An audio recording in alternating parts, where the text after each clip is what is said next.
Sports feel modern until you realize one ancient arena beats the Olympics by about 600 years. Before Rome, before the first recorded Greek champion, before lots of people had alphabets, people in Mesoamerica built an 80-meter sports arena out of earth. And this wasn't some mythic painting. Archaeologists found the court in the ground. The ball started as milky latex from a rubber tree. Then vine juice changed how that rubber bounced. Then Egypt jumps in with a tomb wall showing 220 pairs of wrestlers. It looks like a 4,000-year-old grappling playlist painted for the afterlife. So, did ancient humans play sports? Yeah, that part's actually easy. The weird question is why a game could matter enough to build monuments for.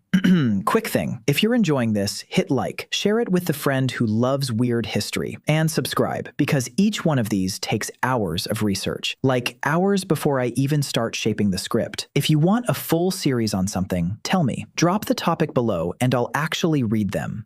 Okay, back to the ancient scoreboard. First, we need a working definition, because this gets messy fast. You need rules, competitors, and some way to decide a winner. And for sport, physical skill has to matter. That's why prehistory gets slippery so quickly. Rules don't fossilize, which is deeply annoying. Archaeology gives us courts and equipment. It gives us paintings and bones. It almost never gives us the referee's rulebook. So we can prove the clear cases, and we have to be careful with the older clues. Before humans invented scoreboards, evolution had already built bodies that could run, throw, grapple, and chase. Some researchers put endurance running in Homo around 2 million years ago. That doesn't prove Homo erectus held a track meet, but it means the engine was already there. The same muscles that helped chase food could later become the muscles that won a race. Play probably filled the gap between survival and sport. Kids chase, shove, dodge, throw, and copy adults. That's training without the full consequences. Add rules, spectators, and bragging rights, and survival starts looking like sport. There are older hints, but they're blurry. At Wadi Sura, figures look like they're floating or swimming. The art may be 9,000 to 6,000 years old. That doesn't make it proof of a swimming league, but it shows how much movement disappeared before anyone wrote anything down. The first evidence that really punches you is Egypt. In Beni Hasan, Becket III had wrestling painted into his tomb, and not one heroic pose either. 220 pairs. One wrestler is painted red, the other dark brown, so the holds are easy to follow. It feels weirdly modern when you see it, like someone saved a technique breakdown for eternity, and the same tomb has warfare scenes nearby. So wrestling may have been training, status, and afterlife flex all at once. Then Mesoamerica turns the volume way up. At Paso de la Amada, archaeologists found an earthen ballcourt. It dates to about 1400 BCE. That's roughly 6 centuries before the first recorded Olympics. And the court was about 80 meters long. So we're not talking about a backyard kick-around. We're talking about people reshaping land for competition. And then the ball gets even stranger. At El Manatí in Veracruz, rubber balls sat in a sacred bog. Some date to around 1700 to 1600 BCE. Researchers have reported 15 rubber balls from the site. One offering had 6 balls and 46 jade axes beside them. That's a sports object inside a ritual deposit. The makers were changing what rubber could do. Latex came from Castilla elastica trees, and morning glory juice helped transform it. A 1-to-1 mix made the bounce stronger. Change the ratio and you change the sport. That's roughly 3,500 years before Goodyear's rubber breakthrough, which is ridiculous in the best way. Crete had something that looks like Bronze Age nightmare gymnastics. A bull charges and someone grabs it. Then another body flips over its back. Maybe it was sport, maybe ritual performance. Either way, danger was part of the show. Greece gives us the first recorded Olympics in 776 BCE, and the first champion we know by name was a cook. Charybdis of Elis won one race, the Stadion, about 192 meters. No global TV, no medals table, just a religious festival for Zeus and a sprint that made a cook immortal. Later came wrestling and boxing. Then chariots and pancration crashed into the lineup.